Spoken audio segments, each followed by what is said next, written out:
Okay, now that I've got all of your attention, I have the most insane date story that I have to share. Hey everyone, welcome back to the channel. Have you ever gone on a date and realized within the first 5 minutes that you made a mistake? Like immediately?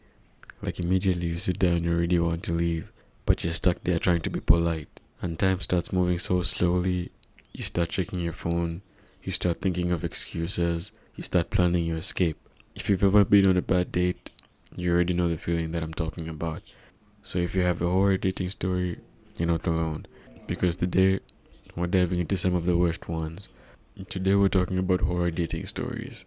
Not the kind with ghosts or haunted houses, but the kind that make you want to delete every dating app and stay single forever. Because let's be honest, dating today can be terrifying. Some dates are nice, some dates are normal, and then there are days that turn into complete horror stories. The kind where you go home and sit in silence thinking, what just happened? Or the kind where you text your friend and say, I survived that. Some of these stories are unbelievable. I put together a few stitches or clips of horror dating stories for you to watch, and at the end, I'm going to come back with my commentary. But before that, don't forget to like the video, subscribe to the channel, and hit that notification bell so that you don't miss an upload. If you've been around for a while or you're one of my friends, you probably know the story. But I always say it's either a good date or a good story. And this one was a good story. So this was when I lived in Austin, Texas a couple years ago. I had met this guy on Hinge, and when I matched with him, he picked a place and a time, and I was like, great. He picked a restaurant for like 7:30, 8 p.m. drinks, which I thought was kind of interesting, but I'm like, I don't really care. I'll show up. So he picks a place right where he lives. He went to school at UT. I forget what he was studying, but so he picks a place close to him, which I'm like, don't love, but whatever, I'll go. I go on the date, and I can always tell within the first like 15 seconds, 30 seconds, how the date's gonna be. And I can tell I'm gonna hold the whole conversation up and just lead it, which is fine. I can talk to a brick wall if I need to. I don't really want to, but whatever. So the waitress, like the host, takes us all the way back. It's like an old house turned into a restaurant. Takes us to the very back of this damn house restaurant. We sit down in the corner, and sure enough, it's like really challenging to have conversation with him, which is fine. He's really nervous. I'm like, maybe in 30 minutes he'll chill out. He doesn't. And we get a drink and we're yapping. And it's like everything I ask him, there's like a negativity to everything. I'm like, oh, do you do this? No, I don't like doing that. What about this? No, I don't like it. I'm like, do you love, he lived, if you know Austin, you know the Domain. He lived at the Domain. Which actually, now that I think of it, the place that we went was not close to him, but it's close to school. Anyway, doesn't matter. I'm like, oh, do you like live in the Domain? He's like, no. I'm like, oh, well, there's really great shops. It's like a great area to walk outside. He's like, I guess. I'm like, what about food? Like, where do you like to eat out there? Like, there's some great places that I like, naming the places. He's like, nah. I'm like, so what do you like? Because I'm trying to find something. Like, I don't care if we share the same interests and likes. Like, I just want to find something that you like to talk about so that you can come alive here. And so basically he's like, I eat at Velvet Taco and like fucking Chipotle or something really basic, or maybe Kava, something like that. He only named two places. I'm like, really? Nowhere else? He's like, no. I'm like, oh, then you must like to cook. Do you like to cook? He's like, no. I'm like, well, I just got an air fryer. I love to use my air fryer. It's so easy. He's like, it's too much work. I'm like, it's so easy. You just pop it in. He's like, too much cleaning. I go, I have these little silicone baking sheets. You put it. And he's like, no, too much work. I'm like, God damn, you're lazy. I don't say that, obviously. And he goes, I really don't like to cook. And I also don't really like to eat, which I'm like, I'm a foodie. What? How do you not like to eat? Who doesn't like to eat? Anyway, he's like, I don't really like to eat. But when I do cook, I make chicken and vegetables, but I don't use seasoning. I'm like, not even salt and pepper? He's like, no. So he doesn't use any seasonings. He just does plain chicken, cooks it with vegetables. But you might be saying, what's weird about that? Oh, he also says he doesn't like to eat, so he blends it. He blends his chicken and vegetables. And guess what? He's also trying to bulk. So he adds protein powder to his blended chicken and vegetables. So I react like this. Like, I'm sorry, I'm not gonna hide my visceral reaction of disgust for you. And my next question is your mom a good cook? Because he was Indian. So I'm like, I know damn well his mom's got to be a great cook, but he's probably a butter noodle kid, which is what I like to call people who only eat butter noodles because they're super picky, and he's obviously a butter noodle kid. I go, is your mom a good cook? He goes, people say she is, but I don't like it. I'm like, okay. So the waitress comes by and goes, can we get another round of drinks? I go, actually, we're okay. Thank you so much. I think we'll take the check because I'm ready to leave. He goes, actually, I'll take another drink. And I stayed, you guys. I should have gotten up. I got another drink with him. Like, I'm only going to get another drink if the date does, but I don't want to be here. And I literally said that, but we stayed for another drink, try to find things to talk about. Come to find out, like, little things that he said he does over the apps. Like, he was like, oh, I don't actually do that. I'm like, for example, I played tennis in high school, and he had a photo of him playing tennis on his profile, and I asked him over Hinge, how long, like, do you still play tennis? He's like, yeah, I've been playing for years. Like, I play X amount of times a week. And I asked him, I'm like, oh, where do you play tennis? He's like, I haven't played in 4 years. So you're a liar too. Cool. I stay for another 30 minutes for the second stupid drink. I rush out of that date. I say, thanks for the drinks. Nice meeting you. I get in my car. Before I pull out of that parking lot, I unmatched with him.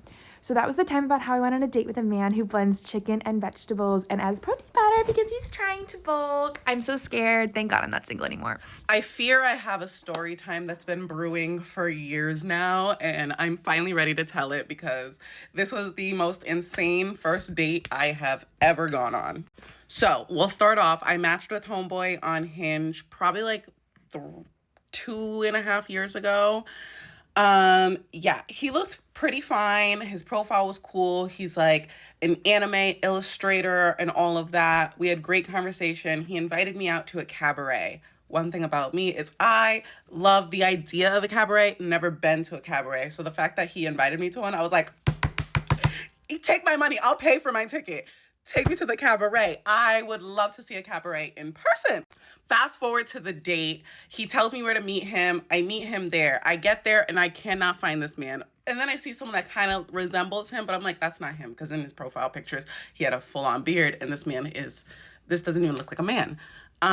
Turns out that was him. He shaved the beard off. Word of advice, if your pictures have you in only a beard, show up to the date with your beard. Maybe. Nonetheless, I get there. I'm dressed like a grown woman, and he's dressed normal, but the beard being gone, he just looks like a 15-year-old boy, and I look like a grown woman. I look like I'm grooming this man, even though he's older than me. I digress. We get there. He's like, oh, I didn't realize I needed tickets for this thing, so we are going to be in general admission line. I don't mind standing in line. That didn't bother me. I was like, okay, that's fine. Like, let's just stand in line and wait. I have like social anxiety a little bit, so I don't like when people know that I'm on a first date. But this man is talking so loud. He's like, oh my God, I can't believe we're on our first date. I'm so excited to be on our first date. And people are looking at us and I'm just like, oh my God, shut the fuck up. Finally, we get inside. We go to the bar. He's like, oh, do you want a drink? And I'm like, yeah. Can I get an espresso martini with tequila? He gets me my espresso martini. He gets himself a drink. Did not hear what he ordered. We cheers. We're drinking, yada, yada. We both finish our drink. He asks me if I want another one. And I'm like, yeah, why not? So he gets me another one and he gets himself an espresso martini with tequila as well. The drink he had before was more like I want to say mango-y, or it was orange colored. So it was fruity. That's not a bad thing though. So he goes to go take a sip of his espresso martini, and this man looks like he's in pain. Dire pain. I was like, are you okay? And he's like, yeah, I don't really drink. And I was like, so why'd you get an espresso martini? What did you drink before? He was like, oh, that was a mocktail. I was like, so why didn't you get another mocktail? He's like, because you're drinking. And I was like, listen, buddy, no peer pressure here. If you don't drink, you don't drink. You do not have to drink because I'm drinking. That's not going to bother me. If you want to have a mocktail, or even if you just want a glass of juice, drink your glass of juice. I'm happy in my espresso martini. But don't put yourself through this pain if you don't want to. And he's like, okay, you want the rest? So he gives me the rest of his espresso martini. Cabaret is good and well, whatever. We leave. He's like, are you hungry? I'm like, oh, yeah, actually. Let's go get food. So we go to dinner. We're sitting at dinner. Dinner is fine. It's towards the end of dinner that we're talking, and I'm telling him, like, I forget what story I'm telling him, but I'm telling him a story. And as you can tell from this story, I use my hands to talk. And homeboy, as I'm talking, he's like, and reaches for my hands and like clasps my hands. And I was like, what are you doing? He's like, oh, I just wanted to hold hands while we talk. And I was like, I'm using them. He's like, oh, but I just thought it would be romantic. I was like, I get it. But like, I'm literally telling you a story with my hands. I don't want to do that. And he's like, okay. So then the restaurant is closing. The waiter comes over to give us the bill, basically. He gives him the bill. And as he gives him the bill, he goes to reach out at his pocket to get his wallet. And I don't know if these were thoughts that were supposed to happen in here, but they were happening out here. He goes, I hope I have enough. I hope I have enough. I hope I have enough. And I'm sitting there like this. I'm looking at the waiter. The waiter's looking at me. And I'm just like, I might need to pull out my wallet. Gives the man his credit card. Thank God the man had enough. He's like, oh, do you want to go? And I'm like, yeah, actually, I think it's time for me to go home. He's like, can I walk you to the train? Train's like 15 minutes away. Yeah, sure, why not? Walk me to the train. So we start walking to the train, and he's like, I have a question to ask you. And I'm like, sure, what's up? He's like, I'm just a little too embarrassed to ask you this question. And I was like, what do you mean? Just ask the question. And he's like, can I kiss you? And I was like, no. He's like, oh, okay. So we keep walking, we're talking, yada, yada. Then at this point, I really need to use the bathroom. So we're walking by a bar, and I'm like, it's either I go into this bar and use the bathroom now, or I get on the train and have to hold it for like an hour before I get home. So I'm like, I'm just going to go to this bar. So I'm like, hey, I'm going to run in there so I can use the bathroom. He's like, okay. So I run in. There's 2 bathrooms. I don't know if this part of the story is relevant, but there's 2 bathrooms. I go into one. The other one is open. He doesn't go in. I come out of the bathroom, and he goes into the bathroom that I was in. I was like, there was a whole second bathroom you could have used. But while he's using the bathroom, I'm like, I can't believe this is what's happening right now. So let me just grab another drink. So I get another drink, and I'm going to down it pretty quickly. And I'm signing to pay for my drink. He comes out, and they're like playing jazz music. And all of a sudden, in the corner of my eye, as I'm like this, signing my check, I see in the corner of my eye, this. Like, he is breakdancing in a jazz club. I was like, this cannot be real. So I chug my drink, and I'm like, okay, let's go. We're like 2 minutes from the train now. He says, oh, can I kiss you on the cheek? No, before that, he asked me, he's like, can I ask you another question? And I'm like, yeah, go ahead. He's like, no, I'm too embarrassed. I don't want to ask. And I'm like, man, if you don't ask this damn question. He's like, it's the same question as before. Can I kiss you? And I was like, no. The answer is still no. And he was like, can I kiss you on the cheek? And I was like, you know what? Fine. Kiss me on the cheek. I lied. Something happened before that. He asked if he could hold my hand, and I already felt bad for the guy, so I was like, yeah, go ahead. Hold my hand. We don't even like interlock fingers. We hold our hands like this, like friends hold hands. And as soon as our hands clasp, he goes with the other hand. I said, oh, am I this man's first bad bitch? Never be a man's first bad bitch. Anyways, so then fast forward, that thing happens where he asks about the kiss, and then he asks to kiss me on the cheek. And I say, yes, you can kiss me on the cheek because we're at the train now and it's time for me to go home. And I like turn my cheek so he can plant one right there, and he like swivels his head to go kiss me on the lips, and what are you doing? He goes, and I quote, I thought you'd be drunk enough that you wouldn't care. I looked at him in such distress, disgust, and fear. And I said, you should probably never say that to a woman again. And at this moment, I'm getting on that train and leaving. Please don't get on the train with me. I don't care if we're going in the same direction. Wait for the next train. Never speak to me again. And I proceeded to get on the train and go home. So that was my horror story of a first date, like 2.5 years ago. I did run into him at like a street festival, and I saw him, and I was like, oh my God, I have to act like I don't see him. And I was looking at waist beads, and he came up and he's like, Carly, hey, Carly. And I just ignored him like my life depended on it, because it did. I ignored the shit out of him until he walked away. And I was just like, and then my friend came over and I was like, oh my God, that was him. And that was the day that I realized I'm just too nice to men, even when they make me uncomfortable. And that needed to change. So I met him on Hinge, and I wasn't really physically attracted to him, but I'm attracted to intelligent people, and apparently I give a lot of people chances that I shouldn't. And so I gave him a chance. We texted for about a week. I didn't get any red flags. It was just very surface level conversations. He invites me to dinner and a movie, and he asked me if I want to go see a scary movie. I told him I don't like scary movies, but I'll try anything once, thinking, maybe we'll hit it off and I'll be scared and I'll be like, oh, like I'm scared, hold me. I was like, that could be cute. So I agreed to go. And I show up to the restaurant and I text him, hey, I'm here.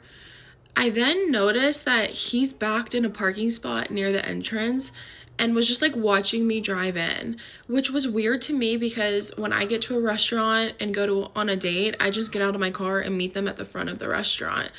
Dinner was weird. He had this eerie vibe to him.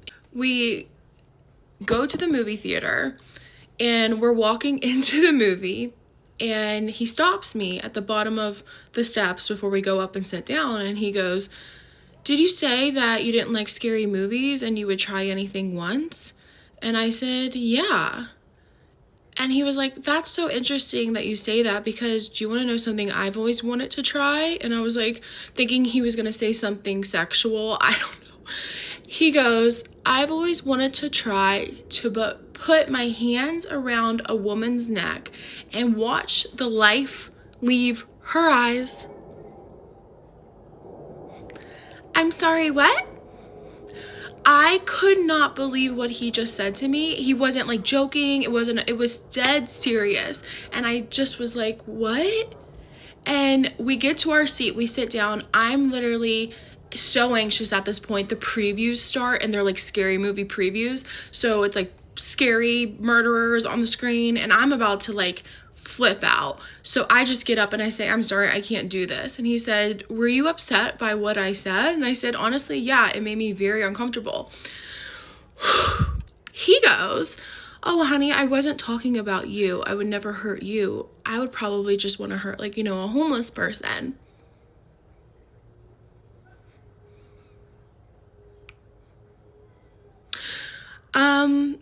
So I made this post yesterday and it started getting some attention because I was posting where I was located and I was posting his employer, and then I just commented his name. And I want to protect other women, but I also do not want to like agitate him or get sued for anything. So I am going to make an official complaint to his employer, and I'm going to do what I can to help make people aware that he might be a danger to the community. First of all, this is exactly why dating can be so unpredictable. You can talk to someone for days or even weeks and they seem completely normal. And then you meet them in person and everything changes. Sometimes people present themselves very differently online than they do in real life. And that's one of the biggest risks while dating. Today. You never really get to know someone until you meet them. And sometimes the reality is very different than what you expected. One thing that I've noticed is that a lot of dating horror stories start off completely normal. Nothing seems wrong at first. Everything feels fine. And then suddenly something strange happens. And the whole date changes. It takes only one weird moment to turn a normal date into a horror story. Now this one right here, this is a perfect example of a red flag. One thing about dating is that people will show you who they are very quickly. If you're paying attention, that is. Sometimes people ignore red flags because they want the date to go well. But red flags are important. If something feels uncomfortable, that feeling matters. A lot of people say they wish they listened to their instincts sooner, because usually your first impression is right. And dating horror stories often happen when people ignore that feeling that something isn't right. This kind of situations happens more often than people think. And it's honestly one of the most uncomfortable dating experiences. When someone becomes too attached too quickly after one date, or sometimes even before meeting, they start acting like you're already in a relationship, and it can feel overwhelming. Because getting to know someone should take time. Real connections develop slowly, but when someone rushes things, it can feel uncomfortable instead of romantic. And sometimes people confuse intensity with connection, but they're not the same thing. One thing I've realized about dating is that almost everyone has at least one horror story. Some people have awkward stories, some people have funny stories, and some people have genuinely scary stories. Dating can bring you into contact with all kinds of personalities. Some people are kind, some people are honest, some people are genuine, and some people are walking red flags. One thing that makes dating stressful is the uncertainty. You ever know what kind of person you're meeting? You never really know what kind of person you're meeting. Even if you talk online first, you still don't fully know them. That's why first dates can feel like stepping into the unknown. You're hoping for the best, but preparing for the worst. And sometimes, dates go badly for the simplest of reasons. Maybe there's no chemistry, maybe the conversation feels forced, maybe your personalities just don't match, and that's normal. Not every date is going to work out, but horror dating stories usually happen when something unexpected goes wrong. Sometimes it's awkward behavior, sometimes it's dishonesty, sometimes it's disrespect, and sometimes it's just plain weirdness. Another thing about dating horror stories is that they often become funny later. In the moment, they're uncomfortable, they're awkward, sometimes they're stressful, but later, they turn into stories that you can laugh about. And everyone has that one story they tell their friends. The story where everyone says, no way that happened, but it did. Dating also teaches you a lot about boundaries. You learn what you like, you learn what you don't like, you learn what behavior you're willing to accept, and what behavior you won't accept. And those lessons are valuable. Even the bad dates teach you something. Sometimes the worst dates help you recognize the right person when you meet them, because you know the difference. You know what respect really looks like. You know what comfort feels like. And you know when something feels wrong. The truth is, dating is unpredictable. You can meet amazing people, or you can meet people who turn into horror stories. Sometimes both, but that's part of the experience. And honestly, almost everybody that has dated has one story. So if you enjoyed this video, make sure to like it and hit that subscribe button. And tell me in the comments, what's your worst date story? Because I would love to hear them. And maybe I'll react to them in another video. Thanks for watching, and I'll see you in the next one.